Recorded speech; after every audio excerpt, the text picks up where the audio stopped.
নবমীর দিন বাবা মার সাথে চলে গিয়েছিলাম নর্থ কলকাতার কিছু পুজো প্যান্ডেলগুলোকে দেখতে। প্রথমেই আমরা গিয়েছিলাম তেলেঙ্গা বাগান। এই বছরের তেলেঙ্গা বাগানের থিম ছিল অচলায়তন।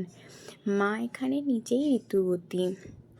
আর এখানে মায়ের কামাখ্যার যে রূপটি রয়েছে সেটিও তুলে ধরা হয়েছে। আর তার সাথে তো একটা অসম্ভব সুন্দর প্রতিমা রয়েছেই। প্যান্ডেলটা জুড়ে রয়েছে কিউআর কোডের ব্যবহার।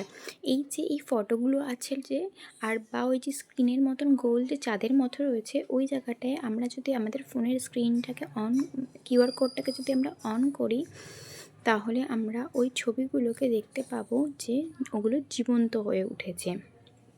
একটু ইউনিক করেছিল। এরপর হাতিবাগানের দিকে যাবার পথে এই প্যান্ডেলটা দেখে নিলাম।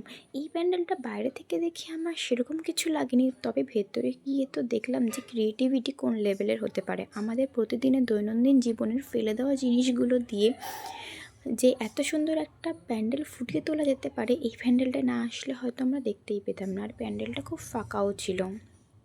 নেক্সট আমরা চলে গেলাম আন্ডাররেটেড বাট ইনস্টাগ্রাম ফেসবুকে এবছর যে প্যান্ডেলটা সবচেয়ে বেশি ভাইরাল হয়েছে, মানে বাচ্চাদের জন্য আর তার মিউজিকের জন্য, সেটা হচ্ছে নলিন সরকারি স্ট্রিট। আর আমি প্রথম থেকেই ঠিক করে নিয়েছিলাম যে এই প্যান্ডেলটা আমি দেখতে যাবই। আর সব থেকে প্যান্ডেলটার থেকেও বড় কথা হচ্ছে প্রতিমাটা, কারণ হচ্ছে সনাতন দিনদার তৈরি। এই প্রতিমাটা অসম্ভব সুন্দর ছিল, মানে বলে বোঝাবার মতন না যে হাতের কাজে এত নিখুঁত হতে পারে। এই জন্যেই হয়তো বলা হয় যে কলকাতার দুর্গাপুজো হচ্ছে বিশ্বের সবচেয়ে বড় আর্ট গ্যালারি।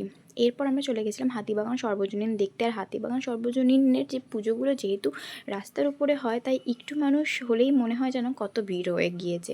ঘাট কথা হচ্ছে থিম ছিল। এরপরে আমরা চলে গেলাম কাশী বোস লেনে। কাশী বোস লেন তো আগের বছর পুরো মানে সবাইকে চমক লাগিয়ে দিয়েছিল, সেই আশায় গিয়েছিলাম। বাট এবছর আমার সেরম একটা কিছু লাগেনি।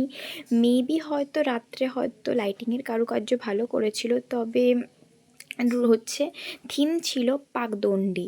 আর যেহেতু নবমী ছিল, সামনে পুজো হচ্ছিল, মায়ের মুখটাও সেভাবে দেখা যাচ্ছিল না। কলকাতায় দুর্গাপুজোর প্রচলন সর্বপ্রথম যেই রাজবাড়ির থেকে শুরু হয় সেটা হচ্ছে নবকৃষ্ণ দেবের শোভাবাজার রাজবাড়ি। অবশ্য এই দিকে এবছর যাওয়ার খুব একটা প্ল্যান ছিল না, বিকজ আমরা 10 to 12 ইয়ার্স ধরে এদিকে আসছি। বাট আমাদের সাথে যারা ছিল তারা কখনোই এই বাড়ির পুজোটা দেখেনি, তাই জন্য অগত্যা আমাদের যেতে হলো। আর যাওয়ার পরে দেখলাম যে খুবই ভিড় ছিল নবমীর দিনে, আর একটু বৃষ্টিও পড়লো, তবে ওয়েদারটা ছিল প্রেজেন্টেবল।